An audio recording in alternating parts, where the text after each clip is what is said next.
to a special edition of Facing the Middle East in celebration of Women's International Day on the program that uncovers stories in context while meeting people you want to know.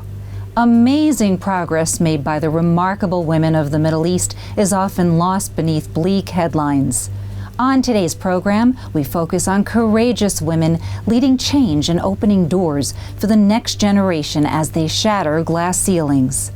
In her first exclusive international interview, we'll meet Her Excellency Sheikha Rana bint Isa Al Khalifa, Bahrain's highest-ranking woman and serving in the foreign ministry. But first, you will learn about Dr. Arij Khatib, a pathologist who has already left her mark, making progress in health and education for the Palestinian people. Dr. Khatib, welcome to Facing the Middle East. Thank you, Felice. It's a pleasure to be with you here. When I last met you in Ramallah, you were running a clinic and looking at trials of the entire body. What has been accomplished since then? What did you find? We were starting to look on the Palestinian genetic profile. And it was an interesting journey because during the last year, we found out a lot of genetic variants that are very peculiar for the Palestinians. And we are now working on this with my students in the master program of Bethlehem University and with local companies, pharmaceutical companies, as we have a peculiar variant for vitamin D, for example, in the Palestinian population. But what amazed me is the prevalence that we have these variants in the Palestinians. It reaches about 95%, which is a huge number. It's a big number. But my theory, which I think is right, is that we always marry the same ethnicity. You left Ramallah to complete a master's degree in Canada in management. Well, you're a physician. Why do you need it, and are you still completing it? So I'm studying international management in health leadership. If I could study to be a real leader, I think I might be able to change something. Palestinian women are highly educated, but how do they fare in the sciences? The scientists in Palestine are not very lucky. The system, the leadership, the atmosphere does not really give you the motivation and the means to do what you know very well to do. No financing, the administrations do not care, and this is why we made a very promising chapter in Palestine now. So me and my colleagues, female scientists from different universities in Palestine, started something called Palestinian Chapter, OWSD, Palestinian Chapter. It's Organization of Women in Science for the Developing Country. We are now nearly 100 member women scientists in this chapter. How did your time at Hadassah Medical Center help to shape your career? You were working with Israelis, with Palestinians, Israeli Arabs, and others. What impact did it have on your career? The science in this hospital is truly up to one of the best international levels, and there's something else. They don't care who you are. This is my experience, at least. They don't care if you are Palestinians, if you are Muslim, if you are Christian, it doesn't matter. In this institution, they care if you are good, if you want to learn, and they gave you the opportunity. And this taught me how to be so professional in thinking and not to judge anybody according to any ethnic or religious background. So why is it that the politics always pushes everything back? Yeah, that's the question that every scientist, every doctor, and every professional ask.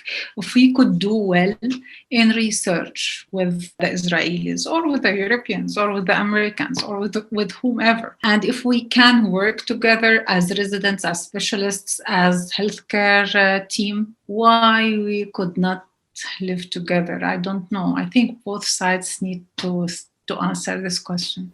International Women's Day is upon us. It's a time to reflect. And what would you say to other young scientists that are trying to rise up in this field? I would like to say to them, free your minds. Free your minds from the barriers. There is no barrier because you are a woman. What is the hardest thing you ever did? My first job was a director of a unit. And though I left that hospital with so much love and so much trust from my team, but the start was not easy. Like having 30 men in the unit with a young female as a director, believe me, that was not easy. Dr. Arij Khatib, it was a pleasure learning your story and hopefully inspiring others. Thank you so much for joining me on Facing the Middle East. Thank you, Felice. It was a pleasure meeting you too. Now we go to Her Excellency Dr. Sheikha Rana bint Isa Al Khalifa. Thank you so much. The pleasure is all mine. So happy to be here with you today. This is an exciting time to be Bahrain's first female Undersecretary of the Ministry of Foreign Affairs. What exactly is your role? Well, as often as I remind myself, my appointment as Undersecretary, while at the same time being the first ever female Arab Undersecretary of a regional Ministry of Foreign Affairs, is the highest honor I have received throughout my professional career and in my personal life. And I owe it to, of course, His Majesty King Hamad bin Isa Al Khalifa for gracing me with this opportunity to serve my country at this capacity. So as the Ministry of Foreign Affairs Undersecretary, I'm in charge with handling all matters related to the ministry's day-to-day administration, fiscal management, employment, human resources related issues, and of course, consular affairs. And on top of juggling these more administrative tasks, my profession also naturally includes a political dimension to it. So I'm also the deputy head of the National Committee to Combat Trafficking in Persons. Many Middle Eastern countries are struggling with women's roles, particularly gains in the political arena.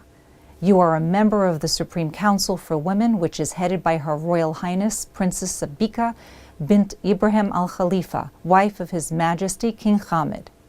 Empowerment of women is not new to you, as one of the kingdom's mandates is to guarantee women's rights alongside men. Are you content with the realities on the ground? Yes, indeed, I am. It is true that you can always improve on perfection.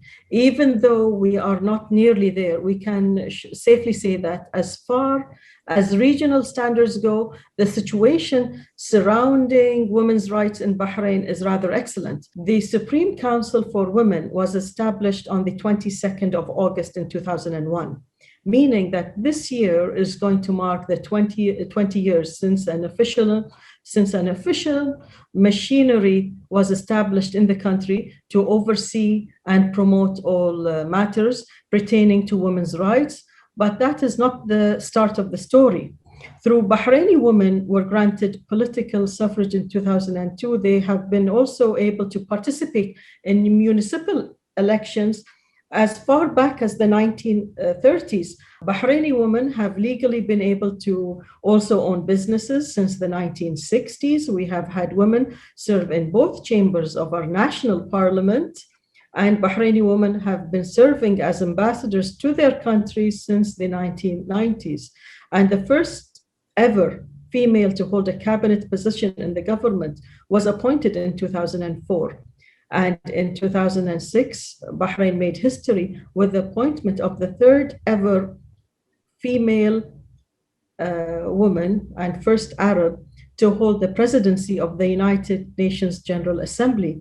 What would you say is the nation's biggest foreign relations triumph? I would have to say that the Abraham Accords and achieving and maintaining Tier 1 status, the United States State Department's annual Trafficking in Persons report, are a tie for the number one spot. This is because, with regards to the Abraham Accords, the normalizations of relations between the Kingdom of Bahrain and the State of Israel marks a milestone for the Middle East's almost perennial pursuit of regional peace.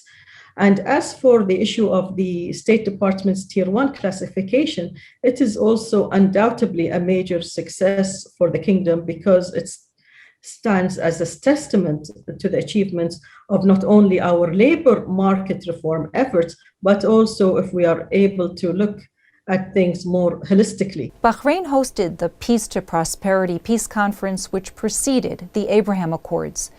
You must feel a sense of accomplishment seeing the 4 subsequent normalizations with Israel. What can you share? It gives me great pleasure to see that barely a year after we held the Peace to Prosperity workshop, that our efforts would bear fruit. And if you and your audience would humor me for just a brief moment, I honestly don't think this historic milestone in regional peace would have been realized this soon without the conference. So I look forward to seeing more of our brotherly neighbors in the region and beyond that take the same step. I look forward to working with my Israeli colleagues, as I am sure that this is only just the start of what is going to be a productive relationship, not only for our 2 nations, but for the region as a whole. International Women's Day is upon us, and on a sad note, trafficking of both women and men still exists today. What measures have you promoted in Bahrain against this, and what do you advocate globally that should be done? So as deputy head of the National Committee to Combat Trafficking in Persons, I am proud to once again reiterate that the Kingdom of Bahrain, for the 3rd year in a row, has been awarded the Tier 1 status in the United States State Department's annual Trafficking in Persons report, a milestone no other country in the region has yet achieved, and a testament to the progress we have made in our efforts to better reform and regulate our domestic labor market. So as for the rest of the world, I encourage those in the region and beyond not only to look at Bahrain's example when combating modern-day slavery, but also to really take this matter to heart. What advice would you offer to a young person, and in particular women, as it is Women's International Day, seeking to enter politics? Well, to all youth out there, but especially to women, I have one key piece of advice to offer them: to be confident, to be brave, and above all, to have patience. The world of politics is an exciting, but also a very demanding one.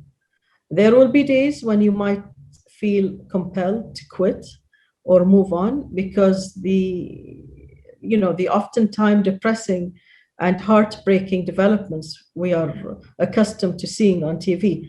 But know this: you are here to make the world a better place, and where it's not always, butterflies and rainbows. Her Excellency, Dr. Sheikha Rana bint Isa Al Khalifa, thank you so much for joining me today. It was an honor on Facing the Middle East. Thank you so much for hosting me. It was my pleasure to be here with you today. Thank you. Israel is known for its volunteerism.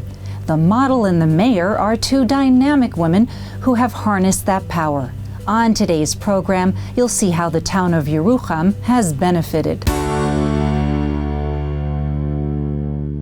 A former Israeli supermodel and the first female mayor of Yerucham are on a mission to help their communities. It may seem like an unlikely pairing, but Michaela Berku and Tal Ohana came together with the help of a mobile app called Tribu, which hopes to become the Uber of volunteer work. We looked at let's see how Airbnb works, that every room nowadays can become a hotel, and how Uber works. Every car can become actually a taxi. And we thought there are so many wonderful things in the world of volunteering that are done. Let's bring all the technology into this world. Berku rose to fame in 1988 when she became the first ever model to appear on the cover of US Vogue wearing denim jeans. I was a model, and I was Anna Wintour's first Vogue cover.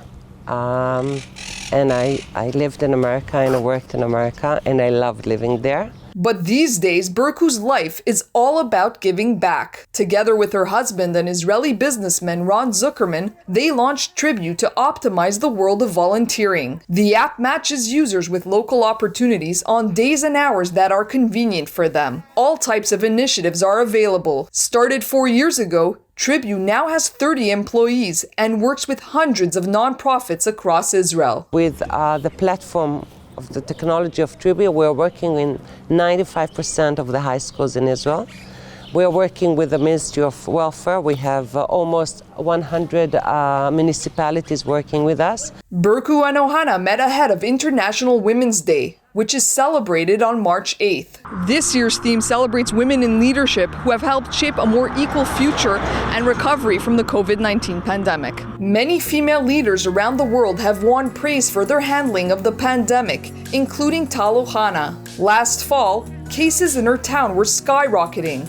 But Ohana did not wait for the government to act and decided to shut down all the schools in the town immediately. I think that women are much more effective in political positions, and I wish more and more will choose to come to this field. We now about 15 women all over Israel out of 257 municipalities. It's a very small rate. Ohana entered politics at a young age. When she was 26, she was appointed deputy mayor of the town. And in late 2018, she became Yerucham's first female mayor. This is the place where the important decisions are taken. And I'm very happy to do that, to be involved in welfare, in education, in health, in housing, in culture, so many fields. Women are often on the front lines of the pandemic, and they're also among its first victims. According to the Israeli Employment Services, up to 70% of all those who lost their jobs last year as a result of the crisis were women. From Yerucham in southern Israel, Maya Margit reporting for the Media Line. Elections in Israel are heating up as the fourth round in only 2 years draws near. Bureau Chief Mohammed Al-Qasim is here with a don't miss explainer. I'm standing in front of Israel's parliament, the Knesset, the legislative branch of the unicameral government. It has 120 seats. 61 are needed to form a government. Israelis will head to the polls on March 23rd, the fourth time in 2 years, to elect the members of the 24th Knesset and choose a new government. The most important seat inside this building behind me is the Prime Minister's seat. But to get to win this position, several steps need to happen. Israelis vote for parties, not people. The Prime Minister is the head of one of those parties. This time around, there are 15 parties competing for seats. Not one is expected to win an outright majority. It is not necessarily the party that wins the most seats is given the opportunity to put together the next government, but the party that is recommended by the greatest number of parties that have won seats. The next Prime Minister must be able to put together a coalition. This happens through savvy political wheeling and dealing, trading political favors, and making many promises to gain support. Technically, 61 seats should be enough to form a government, but most prime ministers aim for 65 or more so they can have a strong coalition and a stable government. To have a shot at forming a government, the winning party has to work with smaller parties, making these small parties kingmakers. They can dictate on the prime minister their own agendas if he or she wants to be the next prime minister. Please go to themedialine.org for complete interviews and explainers. Do you trust your news sources? Are you tired of one-sided reporting? You need to know the Media Line to know the Middle East. The world needs news you can trust. The Media Line is the first independent, non-profit American news agency covering the Middle East. Now in its 20th year, it's the best-kept secret in the news business. Support the trusted Mideast news source today by going to themedialine.org. Amid the tragic humanitarian crisis in Yemen, TEDx held its first events in the cities of Sana'a and Sayun. You'll hear from Fatima Al-Akhtal, who is sightless, integrating people of special needs into society. In war-torn Yemen, women are struggling to get their voice heard and find their place within society. The society itself doesn't support the woman in the correct way and in a healthy way. 28-year-old graduate Huda Al-Bakri says despite making some strides, there are mountain-high obstacles facing women in her country. Being an activist woman on so limited society, in so close society, it's something not easy at all. Something you need always to challenge. You need to fight every day, every moment. We face a lot of suffering, we face a lot of problems.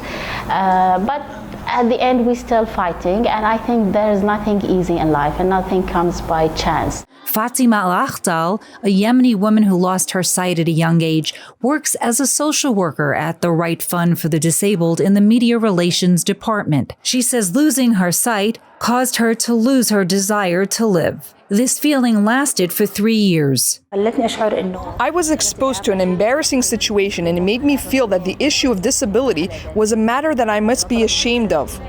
I was in middle school when my chemistry teacher asked me to read what was on the blackboard, and I couldn't. He shocked me when he said, "As long as you cannot see, why are you studying?" But Fatima says her family embraced her and stood by her side. Getting my university degree was a dream for me. Thank God, he was my motivation to face the difficulties. The war has had great impact on almost everyone in Yemen, including Fatima. Her family's economic situation deteriorated. I hope that the war will end and that security, peace, and our normal life will return. But that didn't stop her from succeeding. In 2019, Fatima became the first blind businesswoman in Yemen. There is a lot of women inside Yemen. They are an activist women, are qualified enough. They finished their bachelor and their master's degree. Some of them are doctors. And they really are qualified enough to control high position in government. Huda insists the road to achieving full equality is long, but the women of Yemen are ready to assume their natural position. From Yemen, reporting for the Media Line. Dreams, our special segment devoted to youth, looks at our future created by those shaping it. Today, we travel to the Swat Valley in Pakistan, where we meet Hadika Bashir, a bold 18-year-old who is crusading against the barbaric custom of child brides. She's founder of Girls United for Human Rights. Welcome. Thank you so much for having me. It's a pleasure. Why did you decide to take on child marriage? When I was 7-year-old, so one of my friends told me that she's getting married, and all of us were very excited for her marriage. And, we were excited for the marriage dress and, for the jewelries and everything. So we don't know that she's getting married, and we don't know the circumstances. We don't know that what will happen. Her mother-in-law scolded us and told us that now she is, woman, and she will not play with you. So after some time, we arranged. She came to the school, but she was very pale and down. I asked from her that what happened. So she told us that her husband beat her with an iron wire. I was in shock on that time, that what is happening. But unfortunately, I was not able to do anything for her. So when I turned 11, a marriage proposal came for me. The man was a taxi driver. They were about to say yes for that proposal. But, I was crying, and I was crying to my father that, no, I don't want to get married in this age, because, I have some dreams. I want to continue my study. So my father told me about the human rights and about the the child marriage law. So I bravely told to my grandmother that if you got me married in this age, I will file a case on you in the court of law. Hadika, how old were you when you started Girls for Human Rights? When I started Girls United for Human Rights, I was 13 years old. Wow. And did you get other young women to join you? On the starting time, I was only one who, when I went to door and aware families, and then I make group. Then I make after 4-5 months, I make a group.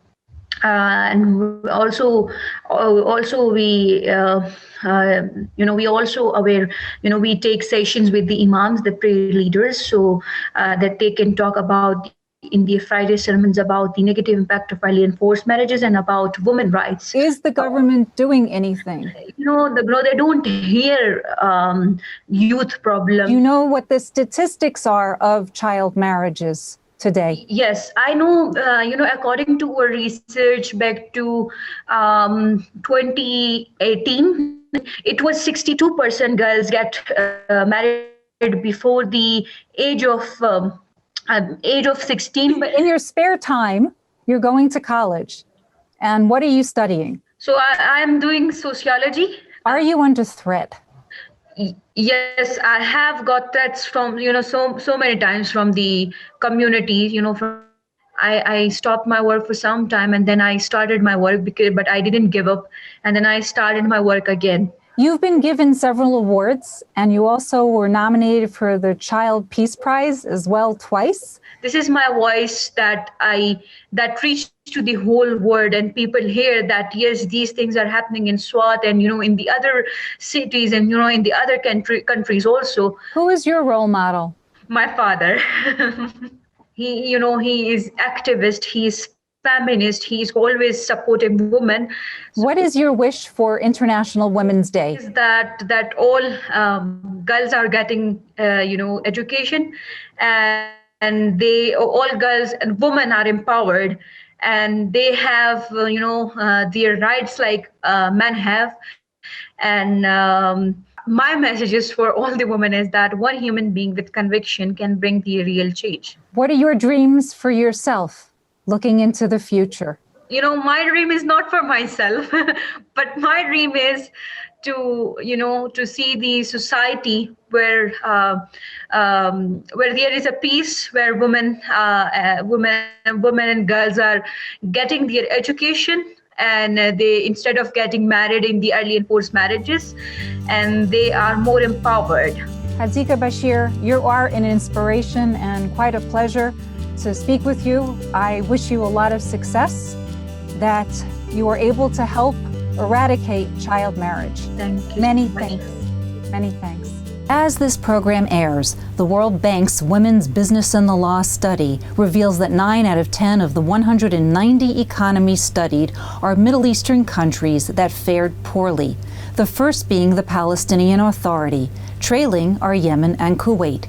It's time for the world to recognize the need to build young leaders who can reshape their economies, and in particular, extraordinary young women. News needs trained journalists. The Media Line, the first American nonprofit news agency covering the Middle East, has mentored scores of students from prestigious American universities and around the globe. We are one of the best kept secrets. Universities are partners. Students receive credit. In order to bring you trusted news, we need support for our future journalists. Please make your tax-deductible gift today. Go to themedialine.org. Thank you for joining us on this special International Women's Day edition of Facing the Middle East, as we unlock the hidden truths of the world's most contentious region. Visit themedialine.org daily for news you need to know and trust.